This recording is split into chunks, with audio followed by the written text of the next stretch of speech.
Pushpa to കണ്ടു. ഈ cinema ഞാൻ 2 ലൈൻ ഞാൻ പറഞ്ഞുതരാം. ഭാര്യയും ഭർത്താവിന്റെ അമ്മയും അടങ്ങുന്ന ഒരു കുടുംബം. അതിൽ ഭാര്യയ്ക്ക് ഒരു ആഗ്രഹം, അത് നിറവേറ്റി കൊടുക്കുന്ന ഭർത്താവ്.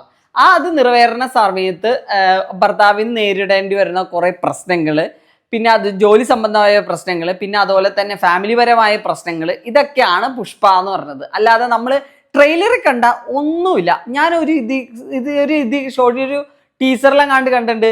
മറ്റേ പുഷ്പ ഇങ്ങനെ നടന്നു പോകുമ്പോൾ പുലി എങ്ങാണ്ട് പേടിച്ചത്, ആ സീൻ ആരും പ്രതീക്ഷിക്കരുത്. അത് ഞാൻ കണ്ടിട്ടില്ല, ഞാൻ ഇന്നുവരെ കണ്ടിട്ടില്ല ആ സീൻ. ഗൈസ്, എന്താ പറയാന്ന് വെച്ചാൽ വളരെ ഒരു കട്ടപരാധമായിട്ടാണ് എനിക്ക് ഫീൽ ചെയ്തത്. കാരണം നമ്മൾ ആ ട്രെയിലർ കണ്ടിട്ട് എക്സ്പെക്ടേഷൻ കൊണ്ട് പോയതുകൊണ്ടാണോ എന്നറിയില്ല, നല്ല രീതിയിൽ ഒരു ബോറായിട്ടാണ് എനിക്ക് ഫീൽ ചെയ്തത്.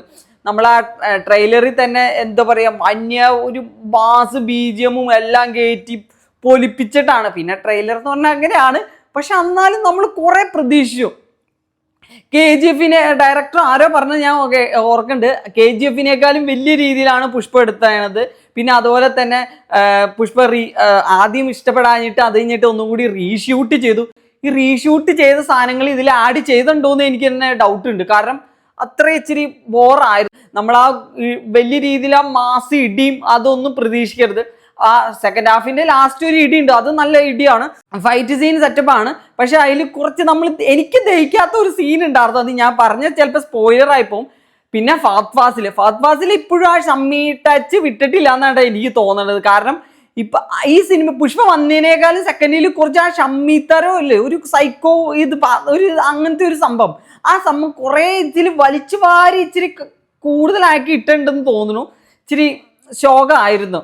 പിന്നെ അതുപോലെ തന്നെ രശ്മിക മന്ദാനേനെ എൻ്റെ കയ്യിൽ അങ്ങനെ കിട്ടി, ആ ചന്ദനക്കാട്ടി കൊണ്ട് ഞാൻ അവിടെ ഇട്ടേനെ.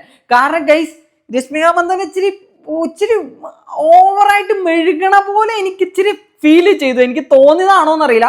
പിന്നെ ഈ നോർത്തിലെ ആൾക്കാരെ കുറിച്ച് പാസം വേണ്ടി ഇട്ടിട്ടാണോ എന്നറിയില്ല, അവരുടെ സ്നേഹബന്ധവും അതും ഇതും എല്ലാം കൂട്ടി കലർത്തി ഒരു അവിയിലാക്കി കൊടുത്തിട്ടുണ്ട് ഫസ്റ്റ് ഹാഫ് ഒക്കെ. നമ്മള് ഇത്രയും ഞാൻ പിന്നെ പറയുകയാണെങ്കിൽ എക്സ്പെക്ടേഷനാണ് എല്ലാവരും വഴി തെറ്റിക്കുന്നത്.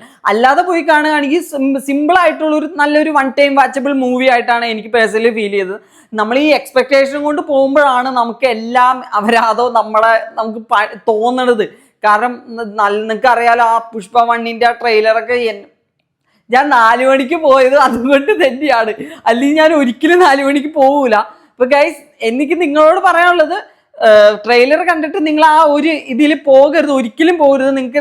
നിങ്ങളെ നിരാശപ്പെടുത്തും. നിങ്ങൾ ഒരു സിമ്പിൾ ആയിട്ടൊരു വൺ ടൈം വാച്ചബിൾ ഒരു നല്ലൊരു മൂവിയാണ്. അങ്ങനെ നോക്കുകയാണെങ്കിൽ നല്ലൊരു മൂവിയാണ്. അല്ലാതെ നമ്മൾ ആ ഒരു ഇതിൽ പോകരുത് ഇരിക്കാൻ ശ്രമിക്കുക. അപ്പൊ കണ്ടവരൊക്കെ നിങ്ങളുടെ അഭിപ്രായം കമന്റ് ചെയ്യുക, കാണാത്തവര് കണ്ടിട്ട് അഭിപ്രായം കമന്റ് ചെയ്യാം കേട്ടോ.